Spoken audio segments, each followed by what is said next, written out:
BFM Business. Innover pour le commerce, Rodolphe se démarque. Rodolphe Bonas, PDG de Seacom. Alors pour nous détendre un peu, vous avez fait un peu de yoga avec la fameuse enseigne Lululemon. Exactement, Lululemon, vous savez, c'est cette enseigne canadienne créée en 1998, Karine. Et je vous emmène, entre guillemets, je vous emmène à Chicago, mais en fait, je vous emmène dans les 500 magasins de la marque parce que vous savez que c'est une marque qui vend tout autour du yoga. Ouais. Donc en fait, vous allez pouvoir trouver bien sûr des leggings, des bustiers sportifs. Ou encore, ça j'ai appris ça, comment ils appellent ça, des briques de posture, en fait, qui sont des briques de liège pour faire vos postures de yoga. Je ne suis pas trop adepte du yoga, mais en tous les cas, c'est le système. Tout le concept de la marque est fondé sur l'expérience en magasin. Ça veut dire que tout s'organise avec ce qui va se passer en magasin, parce que vous avez même des cours de yoga en magasin, c'est un peu leur spécificité. Comment on fait quand les magasins ferment. Et ben voilà, quand tout d'un coup on vous dit c'est terminé, qu'est-ce qui se passe? Et la grande créativité de nos amis de Lululemon, qui avaient déjà un site e-commerce, mais qui ont développé 3 grandes facettes que je vais vous raconter, c'est génial. Premier point, bien sûr, ils ont transformé tous leurs magasins en dark store, c'est-à-dire qu'ils avaient une chance terrible, nos amis de Lululemon, c'est que tous les produits ont été en RFID.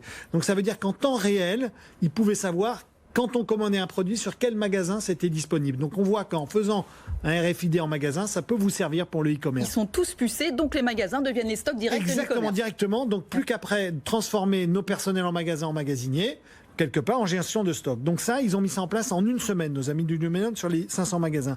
Autre élément, les cours de yoga, bien sûr, on va les faire sur Internet, sur Instagram. Et là, on a eu plus de 170 000 personnes qui ont assisté à des cours de yoga. En Chine aussi, ça a été un gros carton. Et le troisième élément, et ça c'est génial, c'est qu'ils ont gardé la notion de partage, de solidaire, d'accompagnement des équipes. On parlait des valeurs du bio tout à l'heure sur Naturalia. Eh bien, nos amis du Lululemon, ils ont créé un truc incroyable qui s'appelle We Stand Together Fund, qui est rien d'autre que la mobilisation de 2 millions de dollars destinés directement à alimenter les influenceurs, c'est-à-dire les profs de yoga, les profs de fitness, les nutritionnistes, les gens qui ont des blogs autour du yoga. Eh bien, ils ont donné ces 2 millions de dollars. Et comment ils ont trouvé les 2 millions de dollars, Karine? Eh bien, je vais vous l'expliquer. Ils ont demandé pas moins qu'au top management de réduire leur salaire de 20% sur les 3 mois d'éléments. Et tous les patrons ont décidé de ne pas se verser de primes pour pouvoir alimenter ce fonds.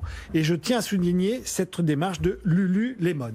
Incroyable. Vous allez peut-être vous mettre au yoga, d'ailleurs, du coup. Je vais y m'y mettre. À la semaine prochaine. À la semaine prochaine, Karine. BFM Business.